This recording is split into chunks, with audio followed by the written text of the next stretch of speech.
नमस्कार दोस्तों, मैं डॉक्टर कुलदीप जांगेड़ एक बार फिर से आपका मेरे YouTube channel doctor Kuldeep Jangid homeopathy में हार्दिक स्वागत करता हूं। दोस्तों, आज का जो हमारा वीडियो है इसके अंदर मैं आपको एक पेट से संबंधित आपकी काफ़ी जो एक कॉमन बीमारी है उसके बारे में आपको जानकारी दूंगा और इस डिजीज का नाम है IBS या इरिटेबल बाउल सिंड्रोम। दोस्तों, IBS को स्पास्टिक कोलाइटिस भी कहते हैं, इसके साथ साथ नर्वस कॉलोन भी इसे कहा जाता है। दोस्तों, IBS जो है वो काफ़ी कॉमनली देखने को मिलता है और स्पेशली यह पुरुषों में की तुलना में महिलाओं में ये ज़्यादा देखने को मिलता है। दोस्तों, आज के इस वीडियो में आज आपको मैं जानकारी दूंगा कि आखिर IBS क्या है, क्या इसके कारण होते हैं, इसके क्या साइन और सिम्टम होते हैं और इसका होम्योपैथी में क्या बेस्ट ट्रीटमेंट अवेलेबल है। दोस्तों, IBS एक काफ़ी कॉमन डिजीज़ है। IBS के अंदर आपका जो ये बड़ी आंत की बीमारी है उसके अंदर क्या होता है कि आपकी जो बड़ी आंत होती है वो एक तरह से वही समझिए आप वो इरिटेट है। आप मान लीजिए कोई भी आपने किसी इंसान को देखते हैं जो कि इरिटेट होता है तो उसका व्यवहार थोड़ा सा बदल जाता है। वह उसमें जो स्थिरता होती है वो स्थिरता खत्म हो जाती है। वह थोड़ा सा मानसिक रूप से ऐसा लगेगा थोड़ा सा विचलित दिख रहा है, डिस्टर्ब दिख रहा है।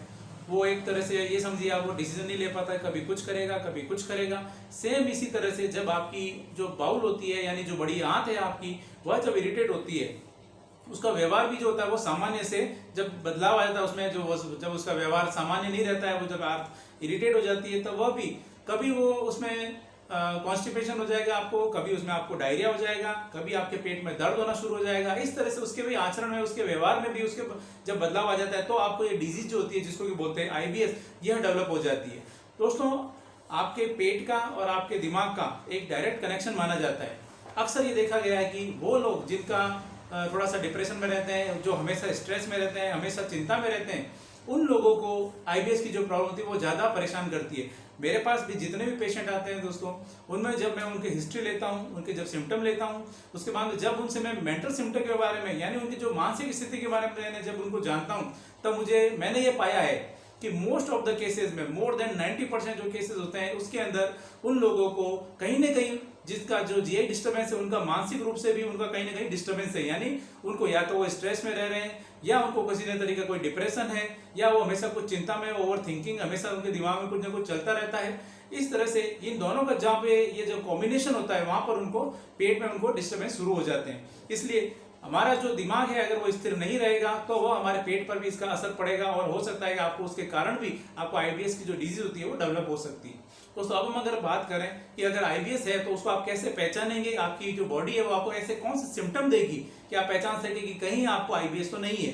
दोस्तों, IBS का जो पेशेंट होगा उसमें जो सबसे पहले देखने को मिलेगा वो होगा उसके पेट में दर्द। उसका जो पेट होगा उसके पेट के अंदर दर्द रहेगा और स्पेशली ऐसा देखा जाता है कि जैसे वो कुछ खाते हैं तो खाने के बाद उनके पेट में दर्द शुरू हो जाता है और जब वो स्टूल के लिए जाएंगे, जब स्टूल करने के बाद में उनको थोड़ा सा उनको रिलीफ मिल जाता है। इसके साथ साथ उनको पेट में बहुत ज़्यादा गैस बनेगी, उनके पेट में हमेशा भारीपन रहेगा, कुछ लोगों को एसिडिटी भी हो सकती है। इसके साथ साथ दोस्तों, जो आपकी जो बाउल है, जब बाउल का मूवमेंट जो होता है वो जब डिस्टर्ब होगा तो आपको कभी कॉन्स्टिपेशन रहेगा, कभी आपको ऐसा लगेगा कि आपको स्टूल हार्ड हो रहा है या स्टूल आता ही नहीं है और कई दफा ऐसा हो जाता है कि आपका जो डायरिया शुरू हो जाता है। आपका जो बाउल मूवमेंट है वो एक स्थिर नहीं है, उसमें कोई काफी वेरिएशंस देखने को मिलते हैं। कई दफा ये भी होता है कि अल्टरनेट आपको चेंज देखने को मिलेगा, कभी उसको आपको डायरिया शुरू हो गया है तो उसके साथ साथ जस्ट आपको कॉन्स्टिपेशन भी हो गया। इस तरह से उसकी जो बाउल मूवमेंट में काफी चेंजेस, काफी बदलाव देखने को मिलते हैं। उनका जो डाइजेशन होता है वो उनका वीक हो जाता है। कई दफा लोग आके शिकायत करते हैं कि सर मैं कुछ खाता हूं तो मेरे को शरीर को कुछ लगता नहीं है और उनको जो जैसे कुछ खाते हैं खाने के बाद उनको स्टूल के लिए जाना पड़ता है या उनका जो स्टूल जाने के बाद में उनको ऐसा लगता है कि अभी तक उनका पेट साफ नहीं हुआ है, उनको अभी और स्टूल के लिए जाना है। उनको एक वो जो स्टूल जाने के बाद में उनको जो सेटिस्फेक्शन होता है वो कहीं ना कहीं उनको सेटिस्फेक्शन नहीं मिलता है।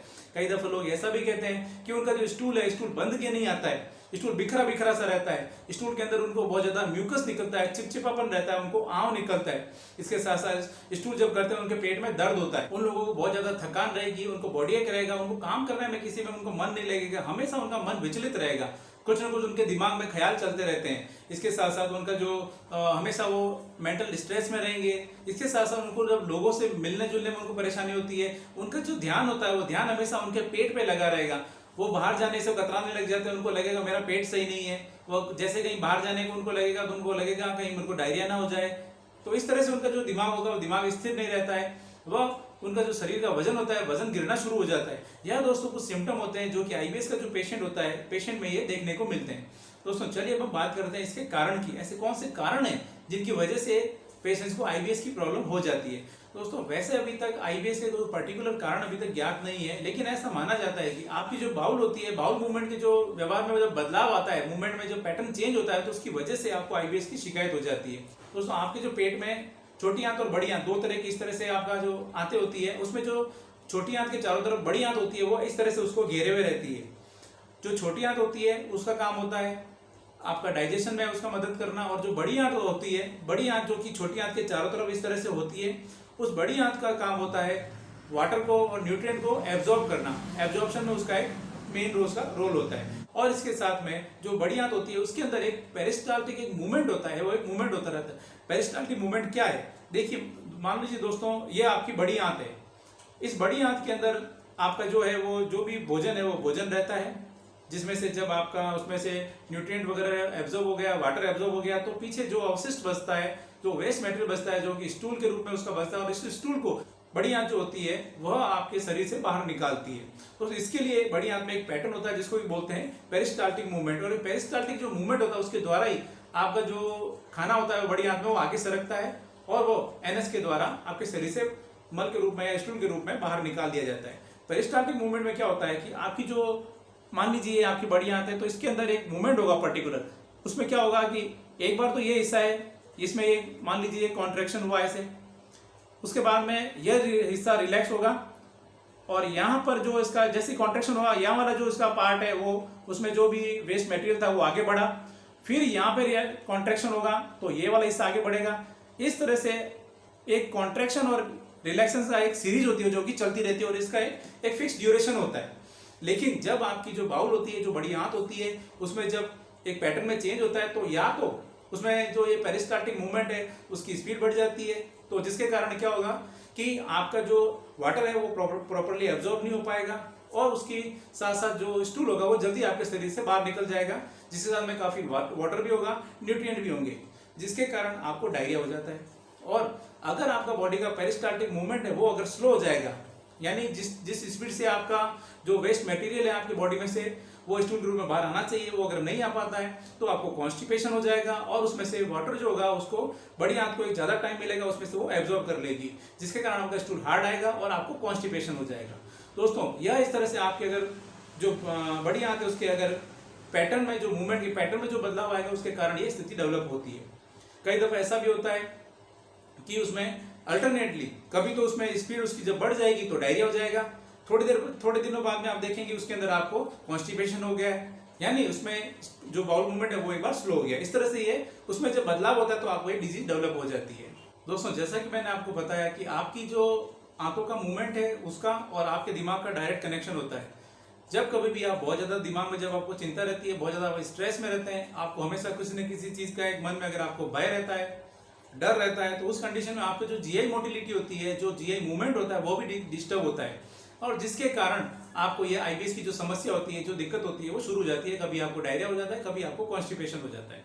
इसके साथ में एक और जो कारण देखने को मिलता है वो होता है आपका, अगर आपकी ईटिंग हैबिट सही नहीं है, आपका जो एक रूटीन होना चाहिए खाना खाने का अगर वो नहीं है, तो वह भी आपके कहीं ना कहीं आपके आईबीएस का कारण बनता है। यानी आप कभी तो आपने मान लीजिए सुबह 11 बजे खाना खाया, तो वापस आप कभी नेक्स्ट डे आपको 2 या 3 बजे खाना खा रहे हैं, कभी आप रात को 10 बजे खाना खा रहे हैं। तो इस तरह से अगर आपका एक खाना खाने का कोई पैटर्न अगर सही नहीं है तो उसके कारण भी आईबीएस डिजीज हो सकती है। दोस्तों अगर आपकी बॉडी कुछ फूड प्रोडक्ट है जिसको अगर एडजस्ट नहीं कर पाती, जिसके कारण भी आपको यह डिजीज जो होती है वो डेवलप हो सकती है, जैसे मिल्क या मिल्क प्रोडक्ट, कुछ दालें, या आपको अगर मान लीजिए अगर आपको गेहूं से एलर्जी है, सिलेक्ट डिजीज जिसको बोलते हैं, अगर ऐसी कंडीशन है तो उसके कारण भी आपको ये समस्या हो सकती है। अगर आप चॉकलेट या बहुत ज़्यादा खाते हैं, कैफीन प्रोडक्ट बहुत ज़्यादा यूज़ करते हैं, आप अगर अल्कोहल बहुत ज़्यादा लेते हैं, तो उसके कारण भी आपको ये डिजीज डेवलप हो सकती है। दोस्तों कुछ बैक्टीरियल इन्फेक्शन, फंगल इन्फेक्शन, इस तरह के जो इन्फेक्शन होते हैं उसकी वजह से भी, प्रोटोजोल इन्फेक्शन, अगर इन्फेक्शन हो तो उसके कारण भी आपको आईबीएस की जो डिजीज होती है वो डेवलप हो सकती है। आपने अगर मान लीजिए कभी बाहर खाना खाया है, अगर आपको खाने के साथ में बैक्टीरियल इन्फेक्शन हो गया अगर आपकी आंतों में, तो उसके कारण भी ये डिजीज जो होती है वो डेवलप हो सकती है। ऐसा माना जाता है कि अगर आपको विटामिन डी की डेफिशिएंसी है, उसके कारण भी आपको आईबीएस की प्रॉब्लम हो सकती है। दोस्तों कई दफा ऐसा भी माना जाता है कि इसका यह एक परिवार में भी चल सकती है, यानी एक आनुवंशिक भी हो सकती है, हालांकि ऐसे चांसेस बहुत कम होते हैं। दोस्तों यह हो गए इसके जो मुख्य कारण है। अब हम बात करते हैं इसके इन्वेस्टिगेशंस की, या इसको आप कैसे पहचानेंगे।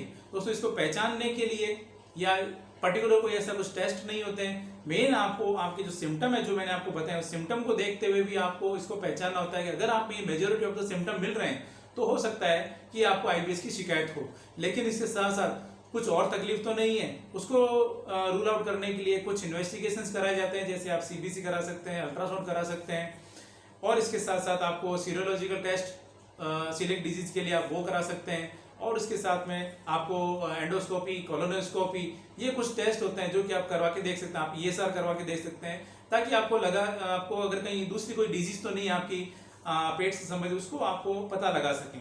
दोस्तों यह हो गया इसके इन्वेस्टिगेशंस की बात। अब हम बात करते हैं इसके ट्रीटमेंट पार्ट की। दोस्तों ट्रीटमेंट पे जाने से पहले आपको आईबीएस को मैनेज करना एक बहुत जरूरी है। जिन लोगों को आईबीएस की शिकायत है या इस तरह के सिम्टम देखने को मिल रहे हैं, उन लोगों को जो सबसे पहला जो काम करना है वो होता है उनको स्ट्रेस बिल्कुल नहीं लेना होता है। आप अपने मानसिक तनाव बिल्कुल नहीं लें, आप हेल्दी डाइट लें, ग्रीन लीफी वेजिटेबल लें, मसालेदार खाना कम लें। अगर आपको किसी फूड प्रोडक्ट से एलर्जी है तो आप उसका ध्यान रखें। आप डेली जो भी आप कुछ खा रहे हैं तो आपको इसकी एक डायरी मेंटेन करने को मैं कहूंगा कि एक डायरी मेंटेन करके चलेंगे तो आपको पता रहेगा कि आपने क्या खाया है। कहीं आपको उस खाने की जिस दिन आपने वो खाना खाया पर्टिकुलर उसके दिन तो आपको तकलीफ नहीं हुई। इस तरह से आपको अगर उसकी एक डायरी अगर आप मेंटेन करके चलें तो भी आपको हो सकता है हेल्प होगी। अगर आपको गेहूं से या अगर आपको किसी चीज से पर्टिकुलर खाने की चीज से एलर्जी है तो आप उसको बंद कर दें खाना। इस तरह से आपको इसको पहचानना होता है कि कहीं आपको किसी चीज की एलर्जी तो नहीं है। इसके साथ में बहुत ज्यादा अगर आप अल्कोहल लेते हैं, बहुत ज्यादा कैफीन लेते हैं तो इसको भी आप अवॉइड करें। आप इसके लिए एक मैं आपको सजेस्ट करूंगा, आप जो फाइबर डाइट होती है, आप फाइबर जितना अच्छा लेंगे उतना ही आपके लिए अच्छा रहेगा। दोस्तों यह कुछ इसका मैनेजमेंट पार्ट है। योगा मेडिटेशन भी कर सकते हैं आप, वो भी आपके लिए इसमें काफी हेल्पफुल रहता है। दोस्तों अब हम चलिए अब बात करते हैं इसके कुछ होम्योपैथिक मेडिसिन की। दोस्तों होम्योपैथी में आईबीएस के लिए बहुत अच्छी अच्छी मेडिसिन अवेलेबल है। दोस्तों इसमें जो सबसे पहले जो आपको ट्रीटमेंट स्टार्ट करना होता है वो इसमें जो मेडिसिन है वो होती है इसकी सल्फर।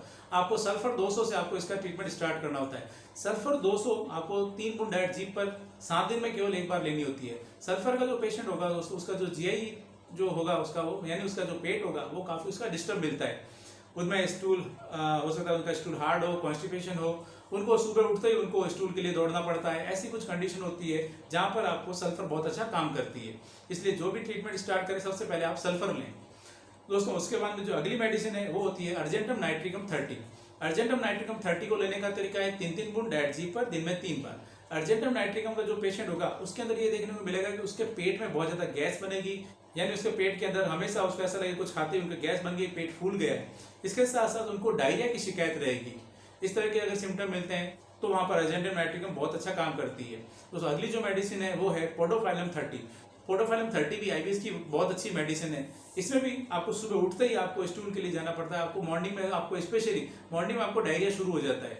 इसके अंदर आपको वाटरी डायरिया रहेगा, आपको गैस बहुत ज्यादा बनेगी, और इसके साथ साथ आपको जो डायरिया और कॉन्स्टिपेशन अल्टरनेट होंगे, कभी आपको कॉन्स्टिपेशन होगा कभी आपको डायरिया होगा, लेकिन इसके अंदर डायरिया जो होता है वो मेनली देखने को मिलता है। अगली जो एक और मेडिसिन है दोस्तों वो है आपकी एंटियम क्रूड 30। एंटियम क्रूड 30 में भी आपको जो पेशेंट होगा उसको टंग जो होगी उसकी यानी उसकी जो जीभ होगी वो व्हाइट कोटेड टंग होगी उसकी। उसके साथ साथ उनको पेट में बहुत ज्यादा गैस बनेगी, और उसके साथ साथ उनको जो डायरिया होगा डायरिया भी उसके साथ साथ उनको कॉन्स्टिपेशन के साथ अल्टरनेट होगा, यानी उसको कभी डायरिया हो रहा है कभी उनको कॉन्स्टिपेशन हो रहा है। इस तरह से उनको कुछ सिम्टम हो गए जो कि एंटियम क्रूड के पेशेंट में देखने को मिलेंगे।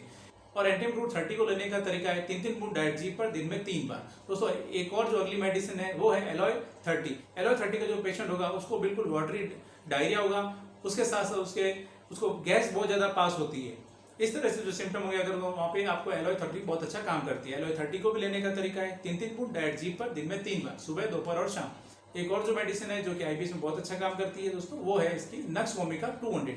नक्स वोमिका 200 वहां दी जाती है जहां पर एक उनको स्टूल जाने के बाद उनको लगेगा कि अभी तक पेट साफ नहीं हुआ है, एक उनको एक सेटिस्फेक्शन नहीं मिलता है। अगर मैं बात करूं कि जो लोग कई दफा लोग आके बोलते हैं कि स्टूल जाने के बाद उनको लगता है कि अभी तक पेट साफ नहीं हुआ, अभी स्टूल और जाना है उनको, इस तरह की जो उनको बार बार उनको जो अर्ज रहती है वहां पर नक्स वोमिका 200 बहुत अच्छा काम करती है।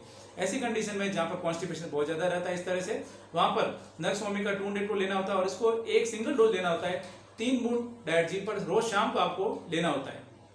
दोस्तों इस तरह से ये कुछ मेडिसिन है जो कि आपके as per symptom as per indications आपको दी जाती है। दोस्तों यह कुछ जानकारी है जो कि मैंने आपको आईबीएस के बारे में आपके साथ में आज शेयर की है। दोस्तों मैं उम्मीद करता हूँ आज मैंने आपके साथ जो भी जानकारी शेयर की है आपको ये पसंद आई है और आपके लिए फायदेमंद साबित होगी। दोस्तों अगर आपको ये वीडियो पसंद आया है तो इस वीडियो को लाइक करें, शेयर करें, कमेंट करें और इस चैनल को सब्सक्राइब करें और बेल आइकन जरूर दबाएं ताकि मैं जैसे कोई नया वीडियो अपलोड करूं आपके पास उसका नोटिफिकेशन आ सके। जय हिंद।